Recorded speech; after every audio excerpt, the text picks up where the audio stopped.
Welcome back, everyone, to another reaction video. Well, if I were to ask you the question, among the British, who is most responsible for losing the American colonies in the Revolutionary War? I think most people, especially Americans, without really even thinking about it, would just say George III. I mean, he's the villain in Hamilton, right? He's the guy who everything is directed toward in the Declaration of Independence. He's the tyrant. He's the reason that America broke free. But if we really started to think about it and started to analyze the story of the revolution, what came before, what came after, a different story starts to emerge. A different person starts to emerge. By the late 18th century, the British government is a constitutional monarchy. Yes, George III is the source of all authority. He is the one who represents the government. He is the crown. But is he really the one running the show? He's not.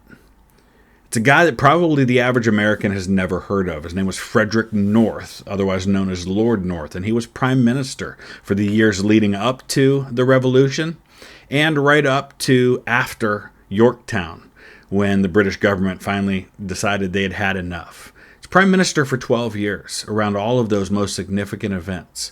So today, that's whose story we're going to look at, is Frederick North. And it'll be interesting to see how much of his story gets covered. We're going to take a look at History Abridged with Jack Rackham, who has a video called The Man Who Lost America. I'll put the link down in the description so you can check it out without my commentary. And I want to say a big thank you to Anthony. Anthony and I have talked a little bit through Patreon. He just signed up as our most recent producer level patron. He's from Hendersonville, Tennessee.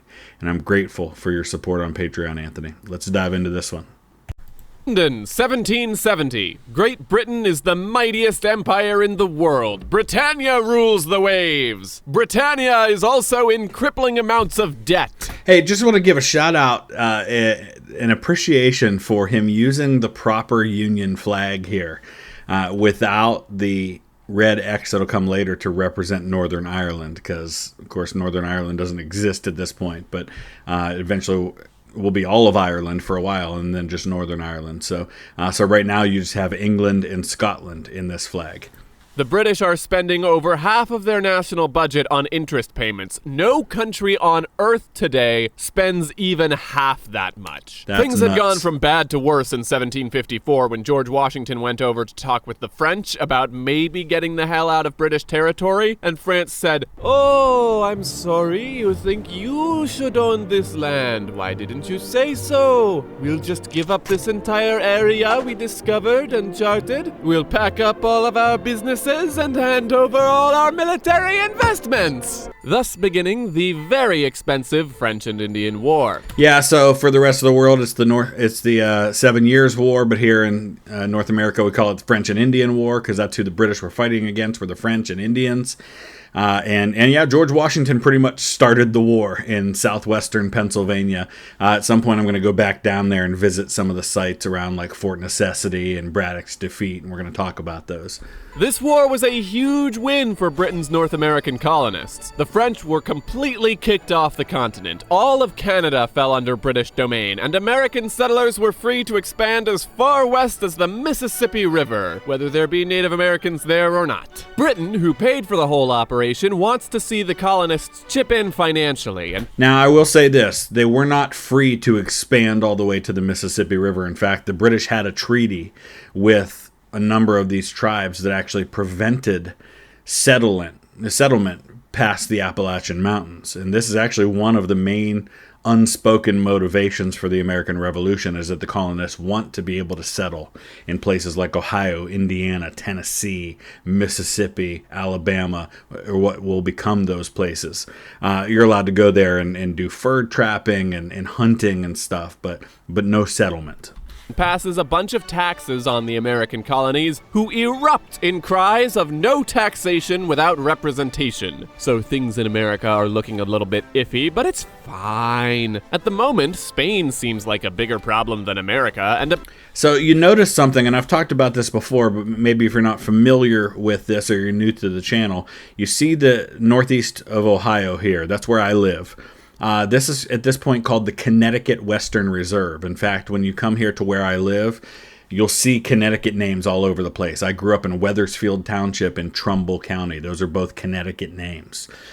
Because if you look, there's Connecticut, and due west of that, once you get past New York and Pennsylvania, is this chunk of Ohio, because all of these colonies wanted to claim land further west. So Virginia is going to claim everything that's going to become Kentucky. North Carolina wants everything that becomes Tennessee.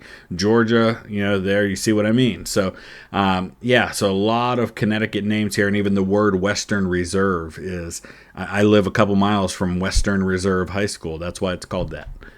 Bigger problem than that is the debt. So when the time comes to pick a new prime minister in 1770, that's the public's biggest concern, and King George III knows just the guy. Meet Lord North, a member of King George's Privy Council and his personal friend. Lord North is And circumstantial evidence says maybe his half-brother as well. I was waiting to see if he would talk about this, and I'll wait a little bit longer. But a lot of things. He's well-educated and quick-witted. When he was Chancellor of the Exchequer, he started making a lot of good progress on paying off the national debt without even raising taxes by instituting a national lottery. So Lord North, his name's Frederick North, his father was very close to Frederick, the Prince of Wales, who's the father of George III. And Frederick never becomes king because he dies before his father, George II. But there's a lot of circumstantial evidence, and there's even some contemporary sources who claim that they're pretty sure that Frederick, Lord North, is named that after his real biological father, who is Frederick, Prince of Wales. And if that's the case, that makes Lord North and King George III half-brothers with the same father. He's firm on America. Some people in Parliament were saying, "Our American brothers are ill-tempered, but that is the fault of our own injustices. Let us sheathe our sword in its scabbard, not in the bowels of our countrymen. Colony's rights." My good sir, a colony's right to what? To representation. Okay, yes, but if we give them representation, they'll vote not to be taxed, right? My friends, before America can learn to love us, she must learn to fear us. Yeah, but also there's some other arguments. Number one, the argument was they're already represented, that Parliament, even though they don't have a specific voting member of Parliament for the colonies, that many of them believe that, well, there's still a Parliament, and so Parliament does represent them, even if they're not one of the people who is directly represented. There also is the argument, well, then all the other colonies are going to want representation if we give it to them. Grr!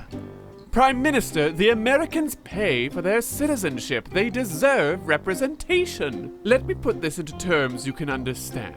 Do you watch Disney Plus? Netflix? You pay for Netflix every month without fail, and suddenly The Office is gone. They still have it, but now that show is a privilege you only get for living in the right country. That's how the world works. Just because you pay for a service doesn't mean you get to use it, but it doesn't have. Here, I don't know how much of this is directly from the argument. I'm guessing it was along those lines, but again, the argument would have been they do get services.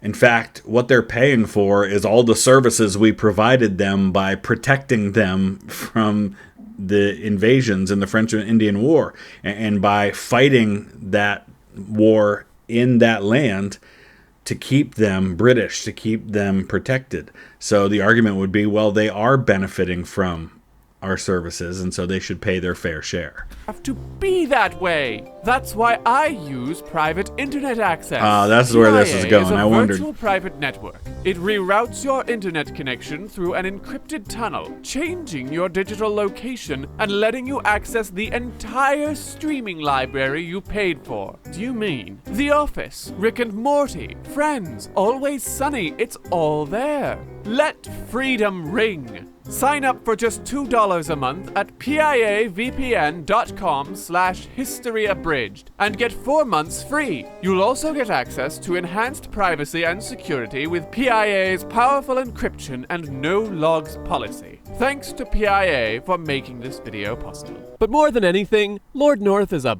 big ol' people pleaser. Parliament had gone through 6 different prime ministers in the 1760s. So here's a guy who everybody... So this is a big deal. I mean, a lot of people will crap on Lord North and say, well, he lost the colonies, but there have been 6 prime ministers in the previous decade, and then he comes along and he's prime minister for 12 years. And again, I think this points to the special relationship that he had with the king.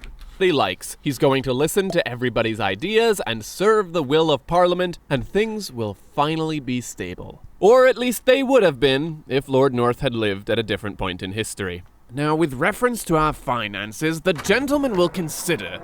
Sir, we accidentally shot 11 Americans. My friends, we may have to table the debate on finances today. Tensions in Boston over Britain's taxes had led to a crowd of a few hundred people harassing British troops with clubs and stones, which led to somebody opening fire on the crowd. But North... I love how he presented that, because it's often spun here in the States as the Boston Massacre, and it was unarmed civilians that were fired on by angry, tyrannical British army, and it wasn't quite that simple. That's why John Adams, a fervent patriot, defended and got exonerated most of those troops, and the ones who were found guilty of lesser crimes. North had an answer to this. Among other actions, Lord North asks himself, what is at the heart of this issue? What would the colonists do if they had representation? The answer, of course, cut taxes. He leads Parliament in repealing all of those various taxes that had upset the colonists so much, except for a small tax on tea. And if you're looking at this from as unbiased a view as possible as an American, we're like, oh, taxation without representation. Oh, the British were tyrannical in their tax policy. If you look at this, step out of your Americanness for a minute, as best as we can do that, and say, you know what? Does this seem that unreasonable? They repeal all the other taxes and leave one. Does it seem that unreasonable? It really isn't. Now, you could argue about the fact that they forced them to only import tea that they would pay taxes on from the British government and wouldn't allow them to import it from other places, but that's a separate issue. On the tax issue alone, it's not that unreasonable. Not much, just a little token to remind the Americans their representation means diddly. Problem solved. I'm being facetious, of course, but for 3 years it looked like things in America were starting to simmer down. Then, in 1773, Lord North would step on a diplomatic landmine. You might have heard of the East India Company, the private company in London that owned all of India. They were going through tough times, but they were definitely too big to fail. So in a stroke of genius, Lord North passes... In a lot of ways, you could argue that companies like the East India Company were really like a government of their own. They were that powerful. They were as powerful as most of the nations on Earth at this time. The Tea Act. Instead of going through London, the East India Company can sell their tea directly to British colonies. He even cut the tax on tea to just 3 pennies. The result? The company is saved, Americans get way cheaper tea, and everyone is happy. Good news, colonists! Tea is super cheap now! Oh no! Stop! There's 10,000 pounds of tea in that tea! What Lord North hadn't counted on was the fact that for the last 3 years, the Americans weren't drinking British tea. They were drinking Dutch tea brought in by smugglers because it was cheaper. But now that British tea was cheaper, that meant the smugglers would be driven out of business, and the Americans would have to actually pay the tea tax, which again was still cheaper, but not very democracy. But again, I mean, if you're looking at this diplomatically and not wearing the American patriot hat when you do this, if you're looking at this from the British perspective, none of this seems unreasonable to you.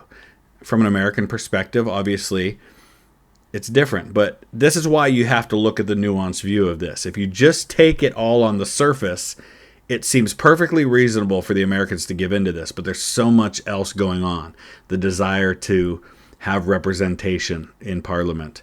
the fact that by and large, for the last 100+ years, the American colonies have pretty much been autonomous. Yes, they've been autonomous with the blessing of the British Crown, but they've been, the House of Burgesses in Virginia. They're pretty much running themselves with some oversight from the British. Now the British are taking a more direct control of the colonies, especially in places like Boston.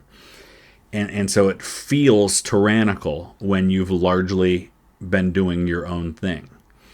And of course, you have the desire to spread west, as I said earlier, and all of these other factors that are underlying what's going on here.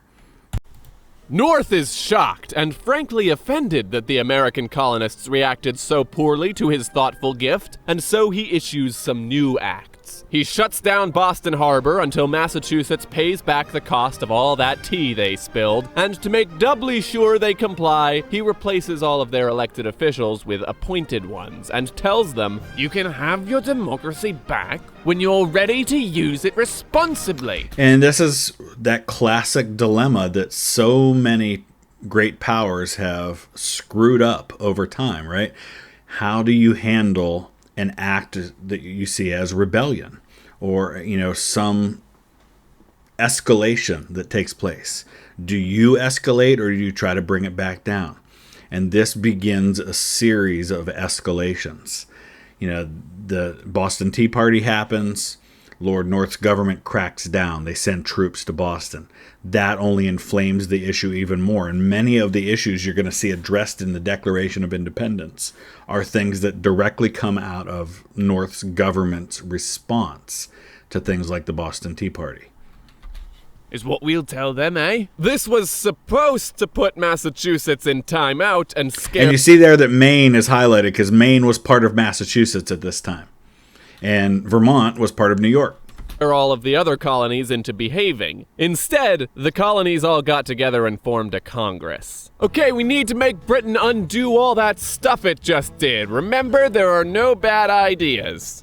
I propose we boycott all British goods. Yeah, I'm liking it. Good stuff. We should form a militia. Yeah, just in case. Ooh, militia. Okay, I'm really feeling it. What if we got representation? Huh? That's what this has been about, right? What if we worked with Britain to create our own parliament with our own representatives? Okay, let me see a show of hands. No, I'm sorry, that's a bad idea. So you see what happens as this escalates, the goalposts get moved. The goals change.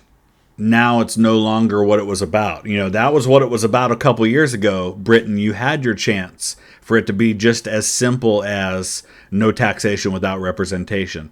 Now what we want is changing. And it gets to the place where the British government actually pretty much agrees to most of what the colonies want, but they're like, no, it's too late for that. Yeah. As far as I can tell, this was the only time the American colonies seriously considered trying to solve the question of taxation without representation by getting representation. Meanwhile, on the other side of the Atlantic, the British Parliament received word that their colonies had united together and were getting militias ready, just in case. And they have to make their own call. What did I tell you? Huh? What did I tell you? Look, we can still fix this, but I'm telling you, this is our last chance. We sign this. We declare that we'll never send troops in peacetime, and we'll never tax them unless we get their consent. Interesting. Show of hands. Okay. I'm not saying it's a bad idea, but we're gonna do my thing instead. So Lord North is part of the Tories, which are the Conservative Party, and that's why when you often read accounts of the American Revolution, the people that are loyalists who, because remember, a good chunk of Americans were loyal to the crown during all this. It's not like everybody in the North American colonies was suddenly up in arms. I would say a good third of, typically it gets described as 3/3, but it's not necessarily that simple. But a lot of people say, well, there was a third that were very much pro-independence. There was a third who were very much pro the crown, that were loyalists. And then there were a lot of people in the middle. I think there's a lot of changing loyalties, and it depends on where you are. In the South, there's a much stronger loyalist presence in places like North Carolina, South Carolina. But there's much more fervent desire for revolution there too, so it kind of comes and goes. But you have a lot of Tories. Tories in America are the loyalists. His thing was also not to expand the number of seats in Parliament, which, am I crazy, or why did no one ever suggest this? His thing was to declare Massachusetts to be in open rebellion, and that any colony who contributes to the defense of the empire, cough cough put down the rebellion in Massachusetts, will be relieved of all taxes and duties. North's proposals were too little and too late. Yeah. Blood was spilled in the first battle of the Revolution in April 1775, and the colonies... And why did that battle happen? Because the occupying force in Boston, the British army that had been sent there in response to these events, was going out to get a stash of weapons for the militia that they'd heard was in Concord, Massachusetts. And on the march toward Concord, they end up in a little bit of a shooting match in Lexington, and then they continue on toward Concord, and they face an actual force of armed rebels who fire at the bridge at Concord, and what's known as the shot heard round the world. And then they kind of fight this running battle back to Massachusetts as they're harassed the whole way by militia. And the next thing you know, Boston is besieged by New England militia who come from all over the place. Were officially united. There was technically one last chance for peace. The U.S. delivered a petition saying they were still open to working with Britain under the right conditions, but it arrived in London at the same time as an intercepted letter from American founding father John Adams talking about how pointless that peace offering was and how it was never ever going to happen in a million years. If you've ever seen the HBO series John Adams, you see this all played out. The Continental Congress is meeting to debate what we do about this stuff. And Adams is already saying we need to just declare independence. And you have guys who are even more radical than him in his cousin Samuel Adams, who's part of the Sons of Liberty, who the British would view as a terrorist organization. And you have more moderate voices who are saying, no. This is still not about independence. This is about working this stuff out. It's much like what you see with Martin Luther early on when he does his 95 Theses. His goal is not to break away and start a Lutheran church. His goal is to fix what he sees as broken. And the Continental Congress is not at the place yet where they want independence. There's still a strong voice for let's fix this broken relationship. And so they send what's called the Olive Branch petition to the king's government. And basically the response is, you're in rebellion, stop, or else we're going to be executing people for their acts of rebellion. And it was the idea behind the response to the Olive Branch petition was that really it's just a rebellious few. And that most of the colonies are reasonable and they want to work this out. And we want to work it out too. But you need to crack down on your own rebellion first. So, Lord North and King George were not particularly inspired. So war was happening, and Lord North was not cut out for war, and he knew it. He actually went to King George asking to resign, but King George said, "What? Buddy, hey, come on. If you quit, you'd be replaced with somebody I don't like, and my heart would be broken forever. You can't do that." Remember, they're very close. They may be half-brothers, but even if they're not half-brothers, they're very close. They've known each other their entire lives. So he's comfortable with Lord North. Did I say North? North. Well, Georgie. So North stays in office. His first attempt at resolving the situation was a peace conference in 1776, but by the time it got filtered through everybody who wanted a say, the only terms Britain could offer were, "Boy, have I got a deal for you. You won't regret this. It's, we can pardon you for treason and put everything back the way it was at the start of the war." So I'm going to give a shout out to my own video about this topic. I did a video called 1776, the year America was born and nearly died. And I will put that in the pinned comment at the bottom of this of the description of this video. Check that out, because I go into depth about all of these events that happened throughout 1776, including this peace conference that happens between Lord Howe and this commission that includes John Adams and Benjamin Franklin. And basically, they realize at the very start of their discussion that there's really nothing to be gained by the conversation. What do you say? Things were not going North's way. In 1777, he received word that the Americans won an all-important battle at Saratoga, proving to the world that they could win this thing. North is afraid that France smells blood in the water. Which they do, and Saratoga is what they need to finally step in, recognize the Americans as independent, and to start giving aid. The French, of course, were just as deep in debt as the British, and another war would decimate their finances. But interesting how debt, we talk about lenses through which to view world events, and money is the main force behind the events that lead to the American Revolution. And the debt that France incurs, the even greater debt that France incurs in helping the Americans achieve independence, is what directly leads to their own revolution. Your Majesty, we mustn't. Turgot, who am I? The King of France, Your Majesty. Correct.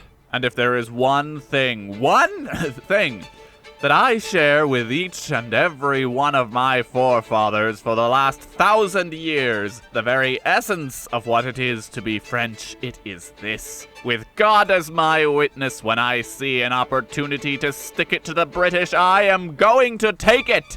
Your Majesty, True. France is... And likewise, the British would say the same about the French. I mean, the British are chiefly responsible for the downfall of Napoleon. Even when they weren't doing it on the battlefield, they were funding the people who were fighting him on the battlefield.